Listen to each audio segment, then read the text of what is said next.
Penyesalan selalu datang belakangan dan menyusahkan pula. Inilah yang sekarang dirasakan Giselle. Kasat mata ia terlihat happy. Senyum tetap lebar, tetapi siapa sangka Mama si Gempi ini sedang diliputi gulana. Ia telah salah langkah memutuskan bercerai. Sangat sabar menasehatinya. Halo, selamat datang kembali di channel Jaya Inspirasi dan kali ini kita belajar tentang sebuah keputusan yang salah.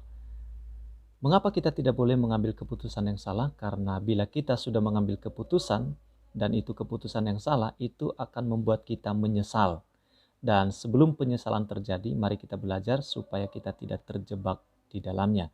Kita belajar dari sebuah kesaksian Giselle dan Gading Martin ketika mereka mengambil keputusan yang salah untuk berpisah atau bercerai.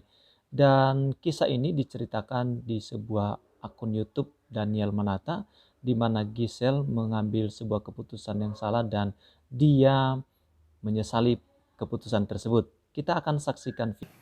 Twistnya iblis emang pinter banget sih, di twist gitu otak aku seakan-akan ya udah lu bisa aja lo gitu. Nah, di sini kita melihat bahwa memang penyesalan itu selalu datangnya terlambat dan sebelum menyesal, belajarlah dari berbagai pengalaman orang dan juga terlebih belajar dari Alkitab supaya kita tidak salah melangkah. Kita perlu tuntunan daripada firman Tuhan, tentu juga penyertaan daripada Roh Kudus yang akan membimbing kita supaya kita tidak salah mengambil keputusan dan tidak terjadi sebuah penyesalan atas kehidupan kita. Apalagi kalau itu menyangkut keputusan-keputusan penting seperti masalah-masalah yang terjadi dalam keluarga.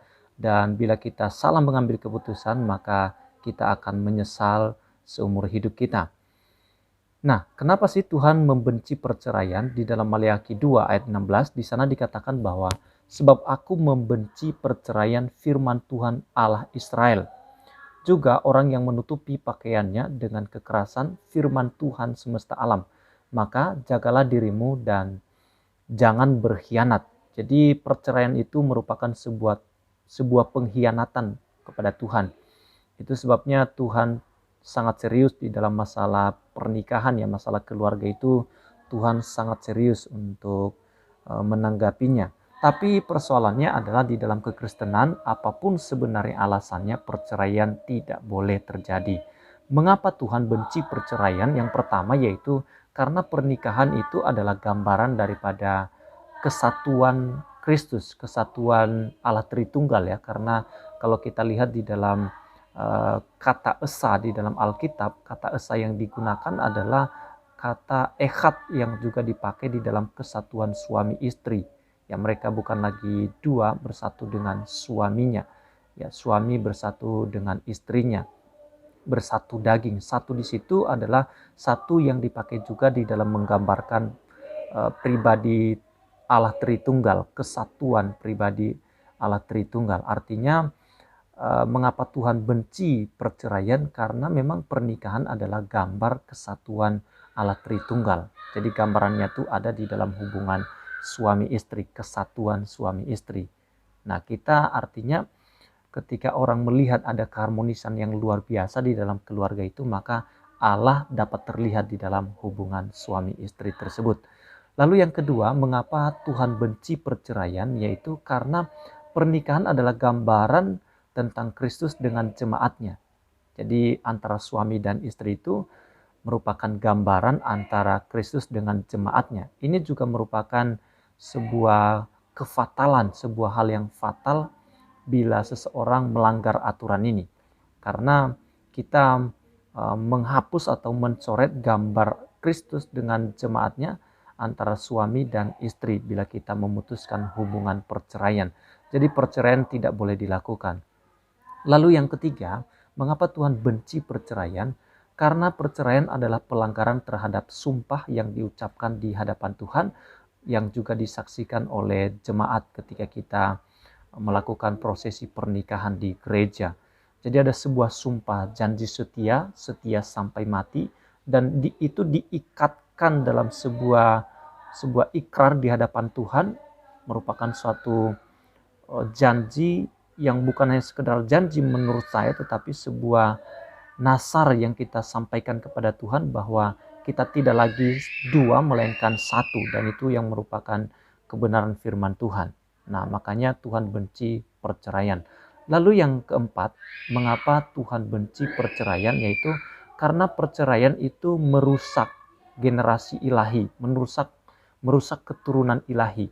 Jadi akibat dari perceraian itu merusak anak-anak kita dan merusak juga generasi yang Tuhan percayakan di dalam kehidupan sebuah keluarga itu. Seperti yang dialami oleh Gading Martin dengan Giselle ini ya, ketika mereka memutuskan untuk cerai, maka ada sebuah konsekuensi yang harus mereka terima, yaitu hubungan antara anak mereka, atau yang paling yang paling terlihat tuh adalah dampaknya terhadap anak. Dampak terhadap anak itu, dia akan merasa terpukul, dia akan merasa kekurangan, pasti ada sesuatu, ada trouble yang akan terjadi di dalam diri anak ini bila orang tuanya memutuskan untuk bercerai. Lalu yang kelima, mengapa perceraian Tuhan benci, yaitu karena perceraian itu merusak hubungan keluarga besar. Jadi merusak hubungan keluarga besar. Tadinya sudah ada kesatuan, tetapi karena perceraian jadi hubungan keluarga besar antara suami dengan istri, keluarga besar masing-masing itu jadi rusak. Nah, lalu yang terakhir, kenapa Tuhan membenci perceraian, yaitu karena perceraian merusak nama baik kekristenan secara umum. Ya, secara umum nama baik kekristenan dirusak karena perceraian. Nah, itulah mengapa Tuhan tidak suka perceraian, dia benci perceraian. Ada 6 alasan. Lalu bagaimana mencegah perceraian? Ini yang penting. Bagaimana supaya kita bisa mencegah perceraian dan tidak terjadi penyesalan sama seperti yang dialami oleh Giselle dan Gading Martin yang mengambil keputusan yang salah. Bagaimana mencegah perceraian? Yaitu yang pertama, membangun kehidupan yang takut akan Tuhan. Jadi kuncinya di sini adalah suami harus takut akan Tuhan, istri harus takut akan Tuhan. Ketika kedua-duanya mencintai Tuhan, maka mereka akan menemukan cinta yang sejati di dalam keluarga itu. Mengasihi Tuhan lebih dari segalanya. Mengasihi Tuhan lebih daripada anak-anak, lebih daripada pekerjaan, lebih daripada apapun itu yang ada di dunia ini. Tuhan yang harus diutamakan. Kalau masing-masing di dalam keluarga itu tercipta, suami mencintai Tuhan, istri mencintai Tuhan, maka mereka akan ketemu di titik kasihnya Tuhan, di titik cinta Tuhan begitu. Mereka akan ketemu di sana dan disitulah terjadi keharmonisan di dalam satu keluarga itu. Dan membuat mesbah keluarga atau doa bersama dengan keluarga. Itulah cara mencegah perceraian. Ada sebuah kehidupan yang takut akan Tuhan.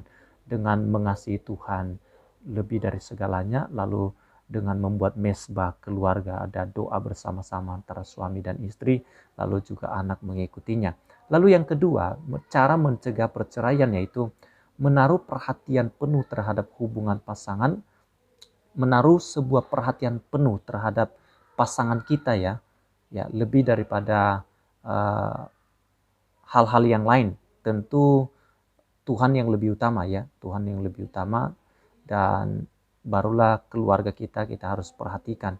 Kita perlu memberikan waktu khusus bagi sebuah keluarga antara suami dan istri. Harus ada waktu-waktu khusus, momen-momen tertentu di mana selalu bersama-sama, dan itu merupakan sebuah quality time yang tidak boleh dicuri oleh kegiatan yang lain.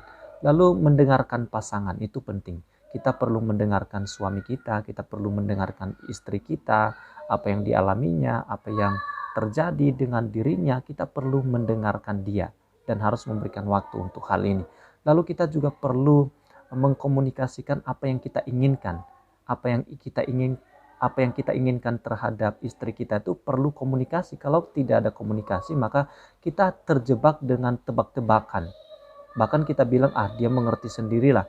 Nah, ini kesalahan fatal. Kadangkala di dalam keluarga itu berpikir bahwa biarlah nanti juga dia mengerti. Tidak bisa seperti itu. Kita harus mengungkapkan apa yang kita inginkan, apa yang kita mau, kita komunikasikan kepada pasangan kita.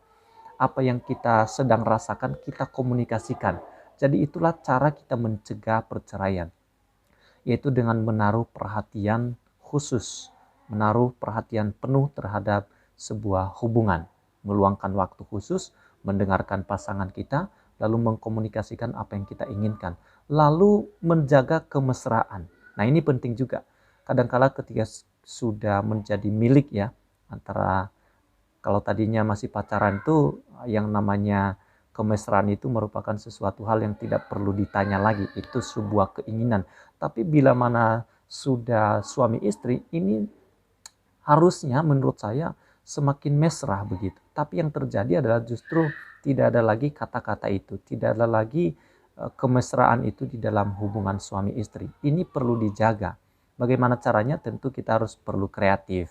Ketika ulang tahunnya, kita perlu memberikan surprise.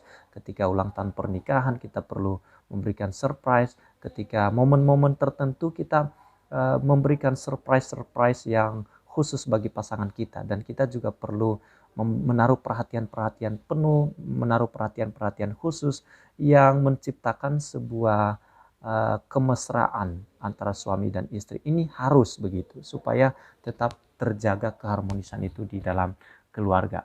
Lalu berikutnya yaitu kita perlu meminta maaf, ya, menaruh perhatian penuh kepada pasangan hidup dengan cara memberikan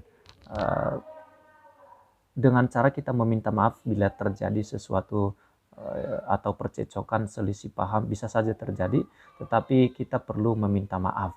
Mengalah itu bukan kalah, karena orang berpikir orang yang minta maaf itu orang yang kalah. Tidak demikian.